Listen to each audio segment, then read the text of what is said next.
Hey, Eastern Oregon, welcome to the October 12th version of AM Live on EOA, your connection to Eastern Oregon. We're glad that you're here with us on the EOA network. Morning. Morning, man. How are you? First Friday. We're almost there. Yeah, I know. It's going to be a busy weekend for me. Yeah, busy. And we have a game tonight, which We're going is to odd. Pendleton. Yeah. Thursday night lights tonight. Yeah. Let's talk. Hey, one thing I want to talk about, and I don't usually pay too much attention to the national news, you know that, or the worldwide news. Yeah. But the whole Israel-Palestine thing. I do pay attention to culture and to hip hop and to like the younger generation stuff, just because I'm into that kind of music. And the crazy thing is I read a little thing on the internet yesterday where it said the most famous Jew in the world, who's Drake. Drake is a rapper, and really? I didn't know. He's got 200 million followers on Instagram or something like that. Yeah. And the most famous Palestinian in the world, who's DJ Khaled, who's just like has millions and millions and hundreds of millions of followers, haven't said a word about it. Huh. And they said it's because their status and on social media is too important. So which is crazy. They would lose followers. I mean, because I'm sure Drake has followers that are Palestinians. Yeah. And DJ Khaled has followers that are Jews, and they just, neither of them have said. I mean, you see all these famous people on all these sports teams. You know, our hearts with everybody over there, but neither of them have said one word. What do you think about that?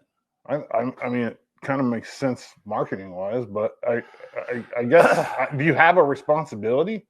Well, and I think, I mean, anybody who's in a public place like that, they're kind of in a position of whatever their moral stance is versus whatever might affect their bottom line.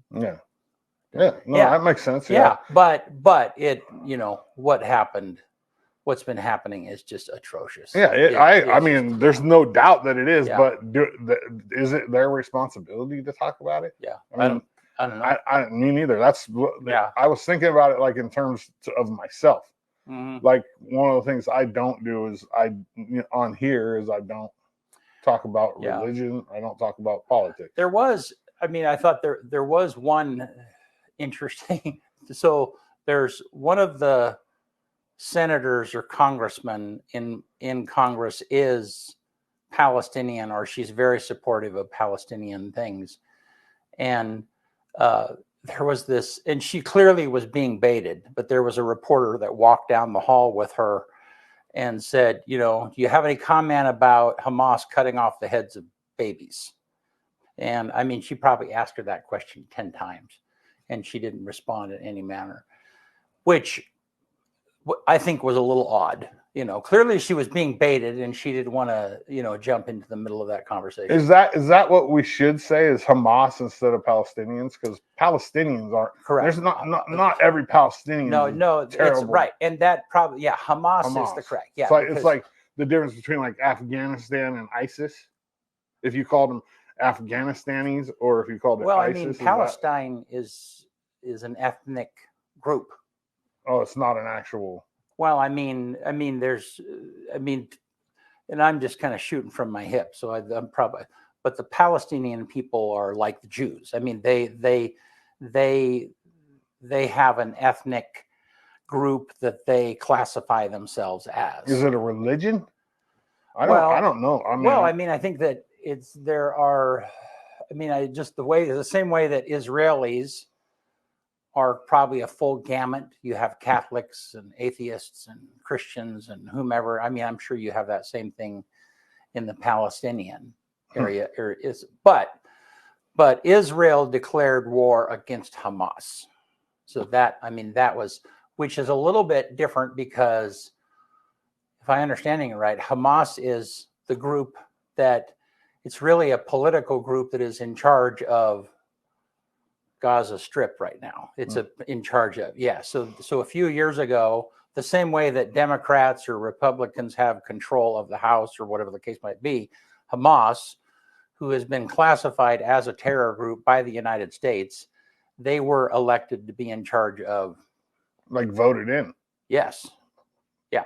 Oh, okay. So then that's part of, I think that's, so part of the, somebody listening can kind of clarify this. Part of the bind is, it's just like if we, I mean, look at the Nazi Party. That's exactly the same thing. The way the Nazis became in power in Germany was they were a political party and they became in power. And then over a period of time, it turned into a dictatorship and so on and so forth. So, so yeah, that's part of what's going on is you have Palestinian people. They're just voters and they may or may not have voted this particular party in, but now they have caused, I mean, now they are suffering. So are there innocent Palestinians that are dying because of the actions of Hamas? Absolutely. There has to be, right? So yeah. So it is like ISIS, kind of. Yeah. ISIS didn't have the power that the Hamas had because they weren't in charge. I think what also is kind of interesting is not interesting, but some of the tactics that we're seeing, the kidnapping, beheading, some of the just the absolute terrible things that are going on when they swept in, it's very ISIS-like. I mean, it is, they're taking some of the tactics of the brutality that ISIS used, and yeah, it's a mess. Now we need to be grateful that we live here. Yeah. You know what I mean? Well, and again, what is weird is, I mean, those cities are modern cities. Course, I mean, tourism is a huge part of the income of that area. And so you have totally modern cities that all of a sudden are in the middle of a war. Yeah, I've seen things all over the news about like people, even in Oregon, like getting their church missionaries out. You know what I mean? Right. Like it's been, yeah. But back to the original topic. I really don't feel like it's the a famous person's, if they don't want to, they shouldn't have to say it. You know what I mean? There shouldn't be pressure to make a comment. Like, it's just because they're famous. I guess I kind of feel like I don't want their comments on political. I don't want their comments on necessarily. I mean, just do what you're good at. Well, a lot of them are really good at influencing, right? And so sometimes their comments on things are very influential and have a lot of power. But I guess what I'm saying is like, yeah, I'm fine with them. I guess I would be okay with them not commenting on this, but I would prefer they just not comment on that, whatever that is. You know what I mean? So I mean, if that's not going to happen. I mean, you see, there's hundreds of famous people that have already commented on it. LeBron James. Well, I'm not saying I agree, but we're in this place of where we think that celebrities, that their opinion about politics is superior to everybody else's, and it's not. Yeah, I mean, they could be totally uninformed, and they're just pulling stuff out. Right. The only thing that's different about these two is they're actual part of these cultures. Yeah. You know what I mean? Drake is Jewish, and DJ Khaled is Palestinian. Yeah. I mean, that would be the only difference. I think the main thing is like, I mean, Alex McCadden works for us. You know, his roots are in Palestine, and I mean, he had a really nice post the other day of kind of talking about coming from his position and appreciating his heritage, but at the same time understanding what a terrible atrocities are going on, you know. And I mean, it was very powerful. And I think that that's the thing, is you can't sweep somebody in. I mean, there are innocent people that are there are innocent people, Palestinians, that are being killed by the warfare. Yeah, of course. Because of the actions of Hamas. That sucks. Interesting. All right. Let's do some sports. All right. Go from that to sports. Yeah, let's do it. Doom. All right. Let me get to it here.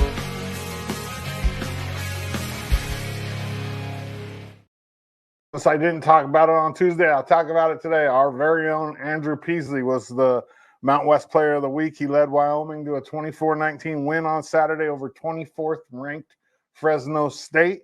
He was 19 of 27 for 187 yards, 3 touchdowns. He ran the ball for 25 yards as well. Wyoming's 5-1 right now, and they're right on the verge of making the top 25, which is crazy. I mean, it's awesome for Andrew. That's their second win this year over a top 25 team, which is awesome. We get to go watch them on the 28th at Boise State. That's going to be they're both, doing pretty well in the Mountain West. It's going to be a battle. Yeah. So that's going to be Especially game. BSU at home. That's going to be a game. Yeah. I was right. The polls came out. EOU volleyball is number 3 in the country.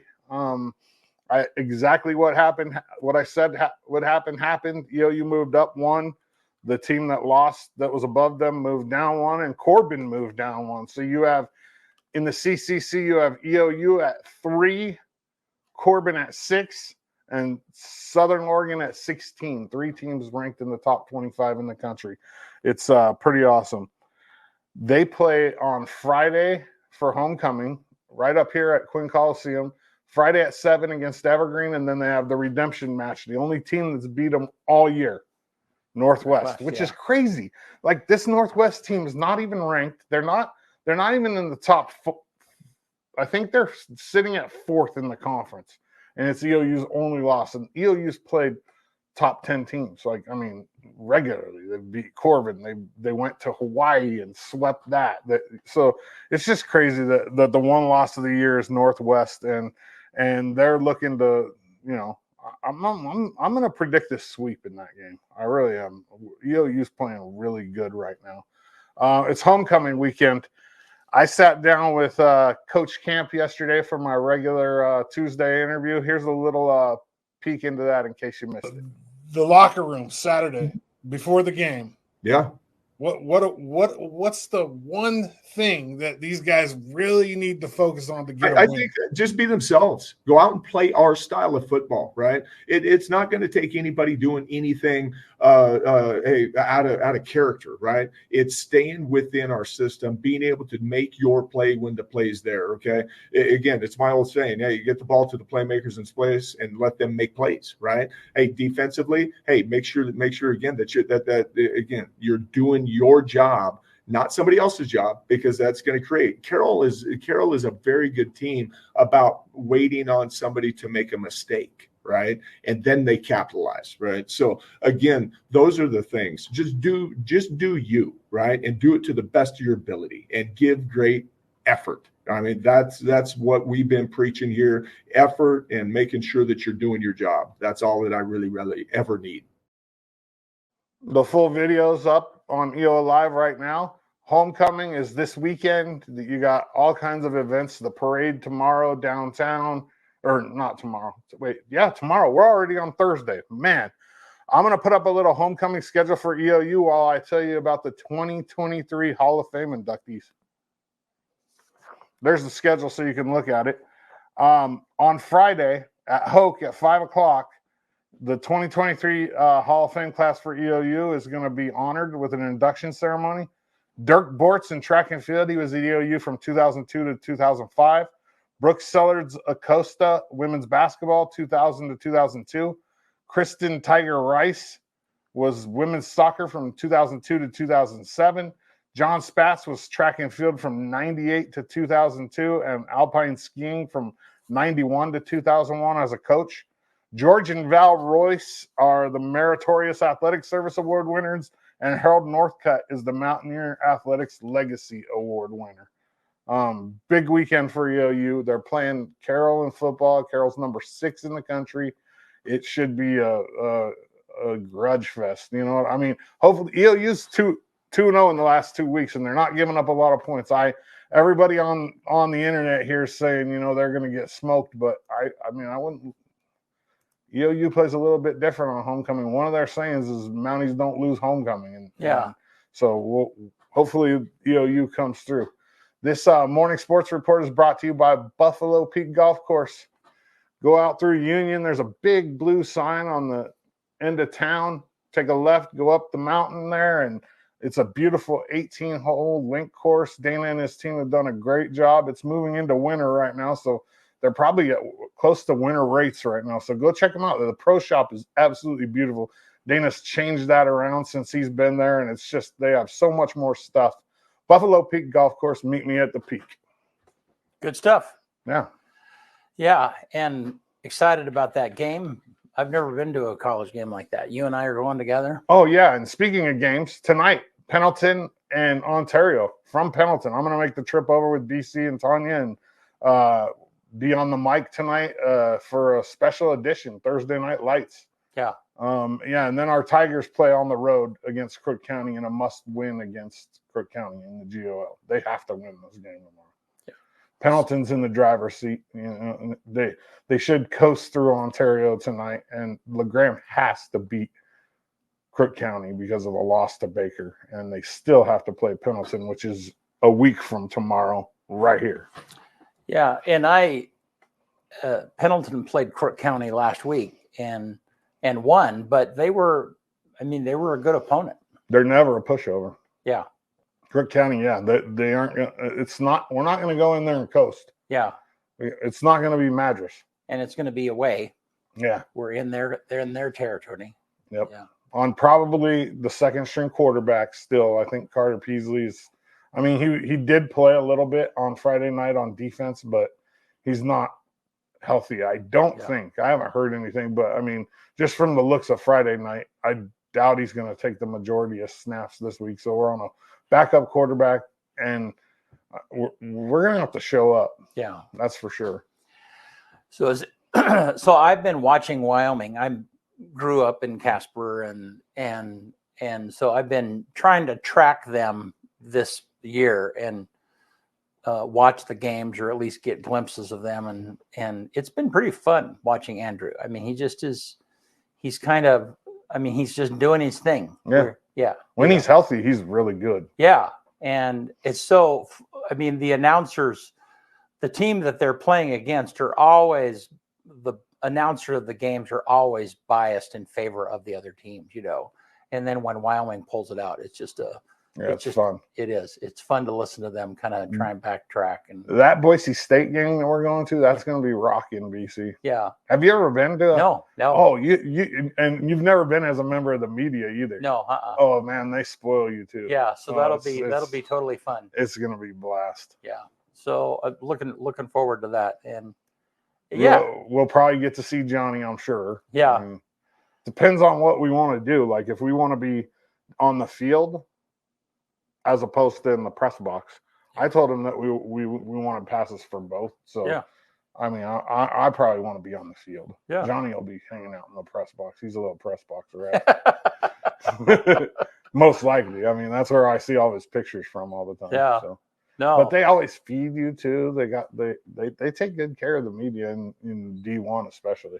Well, I just think it'd be fun to. I mean, you'll take photos. I'll take some video, and we'll have something that we can show people locally here. Yeah, and I know some of the Boise State guys Yeah. too, so it's going to be fun. Yeah. It's going to be really fun. Good deal. Hopefully we can catch Andrew after the game. I hope so too. They're pretty strict about getting, especially on a road game. Right. Yeah, well, it's a road game for them, so it'll probably be, like we might even have to sign up for it, like if there's a press conference after, or I don't know exactly how they're going to work it, but we'll figure it out. Yeah. Cool. All righty. I don't have the weather cam connected today, but here's our weather. This up to 60 today.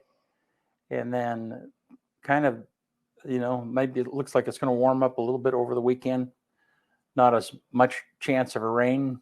Well, I guess a little bit of a chance today, right? 11%, but I think it's going to be nicer out there. The good thing about Pendleton is we're covered too. Yep. Yeah.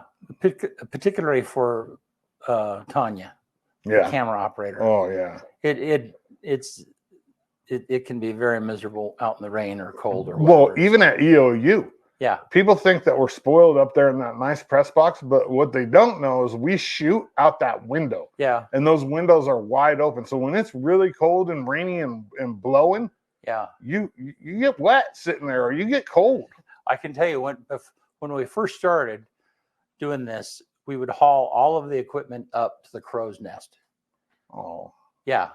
Everything was up. Yeah. The No camera way. and the switcher and yeah, we would, it was and it would be cold and rainy and miserable. So Okay, so we are a little spoiled now.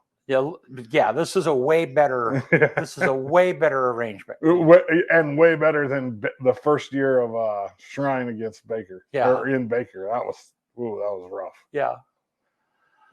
All righty. Well, Jeri Mackley from the Haunted Warehouse in Imbler is going to be with us right after this. We'll be right back.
All right, we're back with Jeri Mackley. I have creator of the Haunted Warehouse. Is creator a good word? Yeah, that's a good word. That's a good word, yeah. Because you've been doing haunted houses for, I don't know, they just call them haunts in the business. What do they call them? Haunted attraction. Haunted attractions. Yeah. And you've been doing that for a long time. For a long time, yeah, a good 15 years. We've had about a 3-year break because COVID closed us down at the Meridell Center. Right. And I've been looking for a new location and finally found this spooky old warehouse. So we're back in business. That's awesome. How did I tell you what, let's talk about your new venue, and then we'll kind of go back a little bit and ask you kind of how you got into this. But show us some pictures. You have some pictures of what that is, and so Benny, switch to that. Yeah. This is the poster. Give us the details. Yeah. This is just our poster. So we are open every Friday and Saturday during the month of October, plus Halloween night, from 7 to 10 p.m. Okay. And the tickets are $15 for all ages. We do need to have anyone 12 and under accompanied by an adult, and that's per the fire marshal rules that they have us abide by. But we're out in Imbler, and it's in the old warehouse. The address is 410 Railroad Avenue. So if you head out to Imbler from LeGrand and you take a right at the Imbler Market, it's straight in front of you. Across the tracks, we're right there. And we have some parking out in back of the warehouse, but that does fill up. So sometimes you might have to just park on the streets of Imbler and walk over there. But okay. We do. So take us through some of those photos real quick. Okay. So there's one of our scary folks. So according to this sign, do not enter unless you're ready to be scared. So bring someone to hang on to. This is our entrance into the warehouse. Boy, that does look spooky. It is spooky. Yep. You can go on in there. And there's scares waiting inside. Well, here, let me back up a minute, if it's okay. Yeah. And kind of tell you our storyline. My haunted houses, they're not just random. I always have a storyline that goes with it that we try to follow as you go through. And so our storyline for this warehouse is a secret government warehouse. And it's a repository for haunted objects. Oh, okay. So objects that have spirits attached to them or some type of paranormal activity surrounding them. Okay. And so there's 2 agents that work in this warehouse full time, and they have both mysteriously disappeared somewhere in the warehouse. Okay. And so headquarters was called in, and so you'll encounter people from headquarters who are recruiting you to help find these 2 missing agents in the warehouse. Okay. So in this warehouse, there's all different kinds of things and different sections in the warehouse that you'll go through. So this picture, for example, is the Egyptian section. Okay. So it's artifacts from, Egyptian type artifacts that are haunted. Okay. And so there's all kinds of different things that you encounter in the warehouse. This is one of our creepy ladies in That's the warehouse. This is the outside. We had a phenomenal turnout. Last weekend was our opening weekend and kind of blew us out of the water. We had a lot more people come than we expected, which was very exciting. Mhm. So I think the word is getting out. And I think people have missed it. Yeah. Because, we haven't had this for 3 years after COVID. So it's pretty exciting, but that's our spooky entrance to the warehouse. This is one of the scenes in the warehouse. We do have haunted tombstones, of course. Those are very haunted. And there's a crypt in there that's a creepy crypt. This is just part of the warehouse decor that was actually there. Right. That I did not have to create, but I just love it. Yeah, all of those breaker boxes. All of those breaker boxes are there, just looking creepy. So, yep. And then this picture is as you go through the warehouse, and part of the story is you're trying to get to the dark vault where the really scary stuff is, in the dark vault of the warehouse. And you're going to encounter one of the agents in the dark vault. I don't want to give the whole thing away. But this is the entrance into the dark vault. And it's also the zombie containment area. So that's why it's in a vault, because you got to lock those guys up. They're hungry. So, yeah, you're making your way to the dark vault. Yeah. And this is just the outside of the what we call the back of the warehouse. Yeah, that's creepy looking now. It's once you drive around to the back becomes the front, because you're going to go in. There's 2 buildings, and you go into one, the Quonset hut type building, and then this is actually where you come out. Oh, really? But it's cool. Creepy as well. So yeah, the atmosphere out there is just perfect for this. And I guess that's it. All right. For pictures anyway. Well, that's awesome. So how did you, that is so cool. And you took me, it's been several years ago when you were doing this in the Meridale Center, and you kind of took me through with all the lights on. It was after you had done a haunted house, and I was amazed at, you take a totally blank space and you build walls and you build rooms, and is that kind of what you've done here? Oh yeah. Yeah. So it becomes a maze. You're making your way through the maze, but they're different rooms and they're all set up differently. And it's a lot of plywood, and yeah, right. and then you're creating those rooms. You paint them and design them and plan the light setting for each of those rooms, and and the sound because Sean Halliday, he came and got some speakers from us for the thing and stuff, and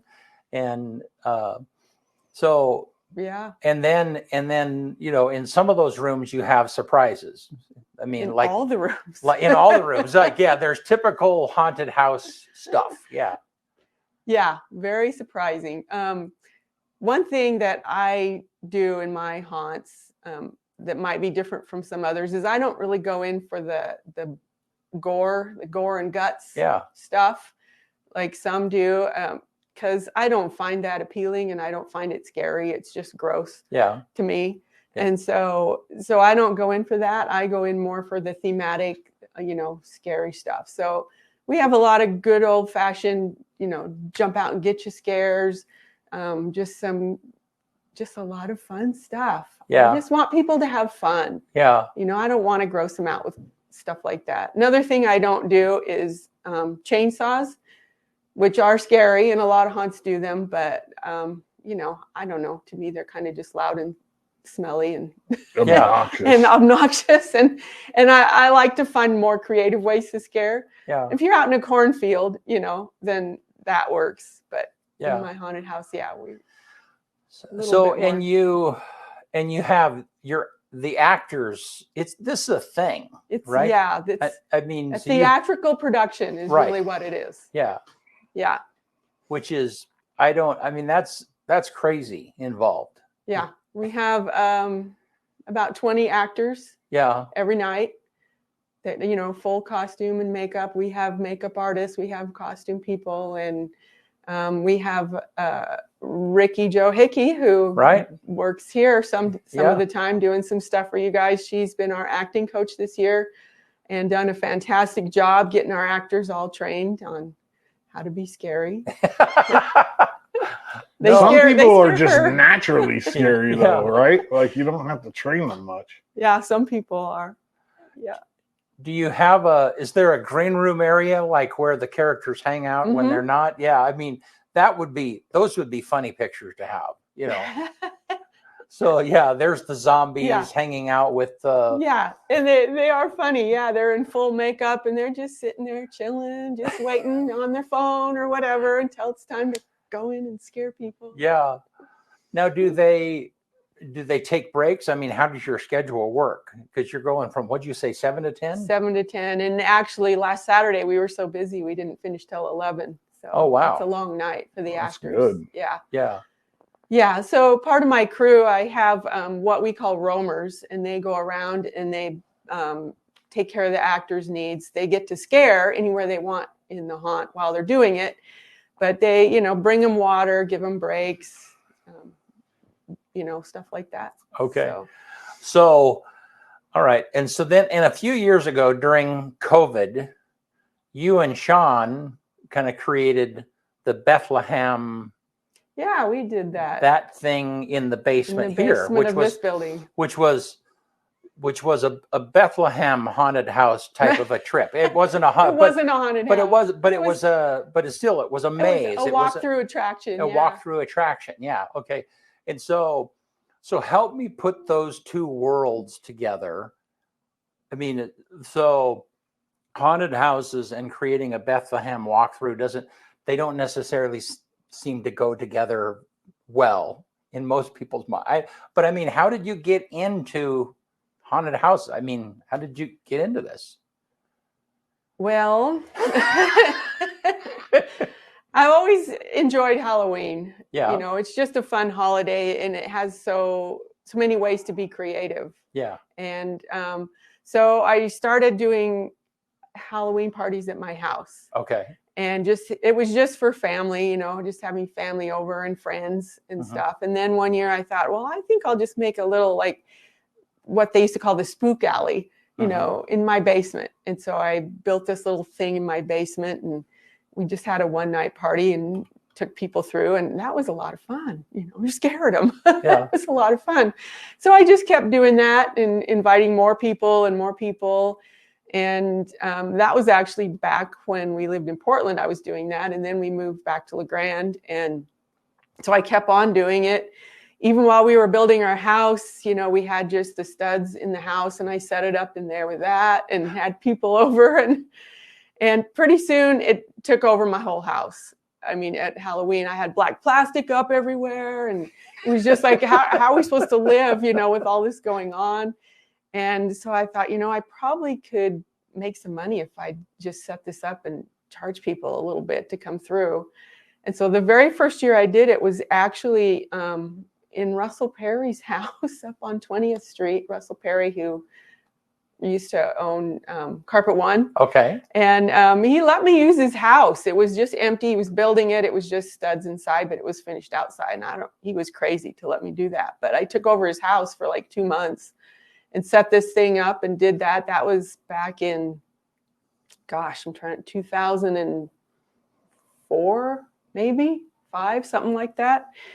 And we had a lot of fun. That was a great success, but he wanted his house back. So I had to find a new spot to do it. And then I happened to be out in Union talking to the guys out at the Union Hotel at the time, and they had this 3rd floor of the Union Hotel that they weren't using. And he happened to say, I always thought that'd be a great haunted house up there. And I was like, oh, I can help you out with that. So they let me, they were gracious enough. They let me take over the whole 3rd floor of the Union Hotel. And so we did it out there for 4 years, had a lot of fun out in Union. People in Union were fantastic to work with.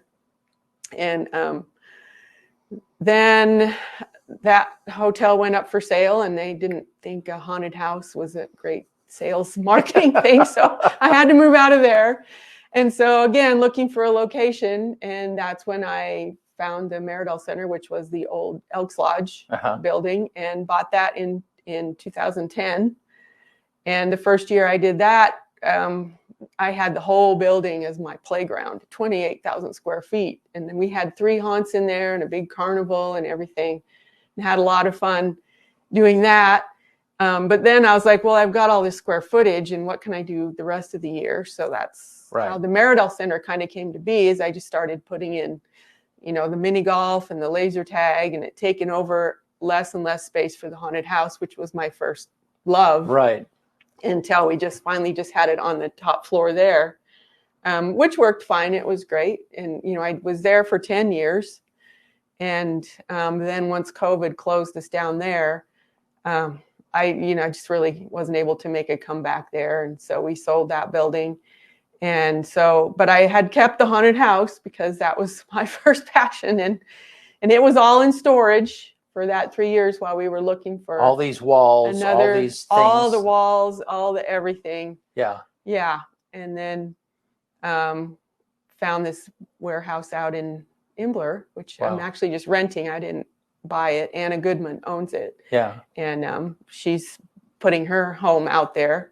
So she's very brave to let me do this next door to where she's going to be living. But so far, everything's going good. I'm doing everything I can to protect her space. Yeah. But this creepy old warehouse is working really good. Wow. How many square feet are you using out there approximately? Do you have any idea? Oh, that's probably 7,000 maybe, where the actual haunt is. Yeah. And we haven't even filled it all up. I have space to expand next year and ideas to expand. So. Wow. So then when you're out of town, do you go to other haunted houses? Is that or is there a haunted house convention? There's a couple of questions there. Yeah. So. Yeah, there are haunted house conventions, several of them around the country. There's the West Coast Haunters Convention in Portland every year. There's a big one in St. Louis every year that I try to go to whenever I can. And there's some others around the country. But yeah, they're fantastic conventions where they have workshops to teach you how to scare people, how to build sets, how to, distress costumes, how to just all kinds of things related to haunted houses. Plus they have a trade show where you can buy anything you ever could dream of, some big, expensive animatronics that they have at these things that we can't begin to afford, but they're fun to look at and get ideas. And then usually associated with those, they have tours of other haunted houses, because when you run a haunted house in October, you're pretty tied down and you don't get to go to the other ones that are operating in October. So they'll open them up in May or June or whatever, so that other haunters can go and see. So are you hoping to just be able to leave the walls and stuff in this warehouse so that you're not having to set up next year? Okay. Yeah, because it's kind of a ton of work to start from scratch all over again and set it all up. Right. And there's just all the infrastructure that goes, it's not just the walls, but I had to have a lot of electrical work done. I had to have the parking lot prepared. I had to build a new ticket booth. It's just all that infrastructure that goes into it that we won't have to do next year, so we can concentrate more on, making up more scares. Yeah. Is there anything that scares you still? I mean, when you're doing things like, oh, that got me, or do you? I can be startled. I mean, I don't get scared, right? But I mean, you can startle me. Yeah. And when I go to another haunted house, or even in my own haunted house, if the actors manage to startle me, it's like, yeah, high five to you, because you got me. Yeah. And that's hard to do, because I kind of get used to all of it. And going through other haunted houses, it's like, okay, I know a scare is going to come from there. I mean, you know how to recognize it because you in the industry. So. I could just imagine the fun. I mean, you being out there all by yourself and knowing you're by yourself, and then having something planted so that it makes a noise in a corner, or yeah. Well, the warehouse is scary enough. Yeah. I mean, there's some pigeons up there that make noises that sound like humans walking around up there on the roof, and it's like, oh, somebody's here, but I know it's. Have you been to a haunted house? I've been to one haunted house in my life, and that was the year that Rob Zombie on Extreme Makeover did the Oregon School of the Deaf, and we went. I think it was like 2010. Yeah. I was still living over on the west side, and it was, man. Yeah. It's super intimidating. I don't startle really easy. Like I'm not jumpy. That's just not me. Yeah. But there's some things that are kind of creepy. I mean, it's. Yeah. Yeah. And I've been to that Nightmare Factory several times, and they do a great job. And that Extreme Makeover one was fantastic. It was really fun. I sat and thought, like, how much money went into that. Yeah. It's just, I mean, because that can't be cheap. That was like the kind of stuff you're talking about, the animatronics and crazy things, that they do. Yeah, but that's the only one I've ever been to.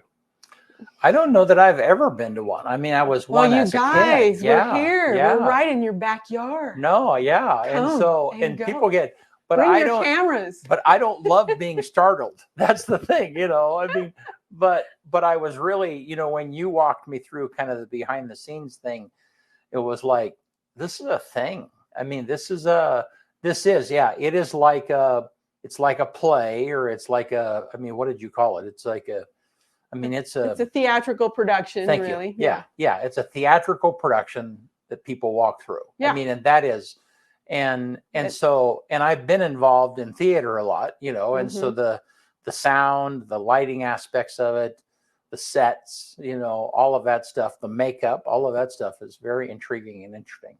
So what I can't get my head around is a little bit is you and Ricky are just such nice, pleasant people. And so then to have you be involved in terror, I'm still having, I can't get that all together. But yeah. And Sean, right. Yeah. He is like, but Sean is all about the technical side, kind of like, I mean, the things that appeal to him. Sean revamped my whole sound setup this year. Yeah. He was here for 2 weeks, and he gave almost all of that time to me, which I was so thankful for. Yeah. And he came out and he got our sound, like, he ramped it up to a new level. Well, it was funny because he's really a lot of the speakers and stuff he stores here. And so first he would make trips, and he took his speakers, and then he like, hey, can I take this one too? My stuff, so there's a lot of, so it's like, it's just, it's our contribution to what goes on. It's added a lot. Yeah. And the same thing, I mean, and so Sean just gives. I mean, he loves community, and he loves being able to do that kind of stuff. Yeah. So, he's been very generous. Yeah. And so then, good friend. And he's given to us. And so then, when he wants to extend himself on anybody's behalf, it's like, so, well, very cool. So do the actors and actresses, do they get a stipend, or are they volunteering their time? They're volunteers. Okay. Yeah. So they just love the haunt. Yeah. part. It's just so much fun to scare people. Yeah. I mean, I don't make enough money to, right. You're just covering your expenses. I wish I could pay everybody. Yeah. I would love to be able to do that, but we're here. We're in Union County, and are you able to break even? Yeah. Good. Yeah, I can break especially even. like this year, because you had a bunch of prep and stuff. I had a lot of prep work, and I put so much of my time. I probably got 600 hours out there easily, and it's nice for me to maybe have a wage or a little bit of something at the end, So how does your family is just adapted to this? though. Oh, my husband is very understanding. He's very patient because I'm just gone like all the time when this season comes around, and he's not into it so much. When we were out in Union, he would come out and do some stuff, and he's come and helped me. He helped build our new ticket booth, and when I really need him, he's there. Yeah. But most of the time, he's just patient and understanding. Well, I'm just tied up in this. But yeah, and I get that. Yeah, I mean, that's a lot of my relationship with Tanya and how this business works. Is that it's my passion, and it's not always profitable, but it's it keeps us going and is something that we love to do. So, yeah, exactly, and it keeps you happy. And right. That's a big part of life. Yeah. Well, cool. All right. Well, give us the details one more time of the whole thing, and I'll put the poster up here. The poster back up. Yeah. Yeah. So every Friday and Saturday, and Halloween night, 7 to 10 p.m. This Friday is Friday the 13th, which would be a great night to come and visit the haunted house. And it's $15 per person. There are a lot of $2 off coupons out there. I distributed through all the schools in Union County. And so that can help a little bit. And they are giving away some free passes on the radio stations. Good. So. And how long does it take for somebody to get through the haunt? Probably, well, we like to say it depends on how fast you can run. Yeah. But we don't want people to run. So please don't run. It takes probably 15 to 20 minutes to go through, but sometimes the wait in the wait line is, a little bit longer than that. Yeah. Quite a bit longer than that. It's less busy on Fridays, so if you come on Friday, you won't have quite as long of a wait. Cool. What's the recommended age? Like you probably don't want somebody bringing a 5-year-old out there. Well, we don't recommend that. We usually recommend age 8 and up. But what we do have, because there actually was a lot of younger kids that came last weekend that looked like they were maybe 6, 7, I don't know, is we have glow sticks that we give to the younger kids if they don't really want to be so scared, or if they're having like a hard time worrying about it. Right. And we give them a glow stick. And then my actors know that when they see someone with a glow stick, even it could be an adult who doesn't really want to be scared that much. That's a great cue. Then they, tone it down for that person or that group. Yeah. And so that's just kind of a little, the ghost protection stick. Yeah, ghost protection stick. I want to take Marvel out there. Is it handicap accessible? Not really. Not really. Because it's such an old building. There has a ramp that goes up in, but you have to go downstairs to get out. And there's a few stairs inside and some kind of narrow doorways. So, yeah. Oh, Marvel would be. That would be fun. Oh, it'd be so fun. It's a lightweight chair that you can manage, like steps with. You probably could. All righty. Well, Jeri, thank you for being here with us today. And what a cool You're thing. Welcome. Come on out and have some fun. It's that adrenaline rush, like being on a roller coaster. Awesome. All right. You want to get us out of here? Let's get us out of here. Okay. On this day, October 12th, 1609, the children's rhyme Three Blind Mice is published in London in a book edited by and written by Thomas Ravenscroft. 1609 was when Three Blind Mice was first published. 1792, the first celebration of Columbus Day in the U.S. And then 100 years later, 1892, the U.S. Pledge of Allegiance is first recited in public schools during Columbus Day. 1900, the first modern submarine is commissioned by the U.S. Navy as the USS Holland, and it's named for its designer, John Philip Holland. 1901, Theodore Roosevelt renames the Executive Mansion. What, BC? The White House. The White House. 1931, Christ the Redeemer statue opens in Rio de Janeiro at 30 meters high, and it was built by Hector de Silva Costa. Interesting. 1968 on this day, the Summer Olympic Games open in Mexico City, the first time the Olympics are ever in Latin America. Huh. And then 1969, nothing really happened on this day after 1969, is the first time 5 people are in space simultaneously. Which now they have, Yeah. you can buy a ticket and go on a space ride if you want to. It's just the number 1 movie on this day, 2003, Kill Bill. And then the quote of the day, it's right there, Lucille Ball. I'd rather regret the things I've done than regret the things I haven't done. One more time. I'd rather regret the things I've done than regret the things I haven't done. Good stuff. That's it. All right. Thank you, Jeri, again. And be sure and go check out the haunted house every weekend, Friday and Saturday, And Saturday. 7 to 10. 7 to 10. Yep. Tune in tonight. In Imbler. Yeah. EO Live. We'll probably start the cameras around 6:30, kick off at 7, Pendleton and Ontario from the rodeo grounds. We'll be there. Thank you, Eastern Oregon. We'll see you soon.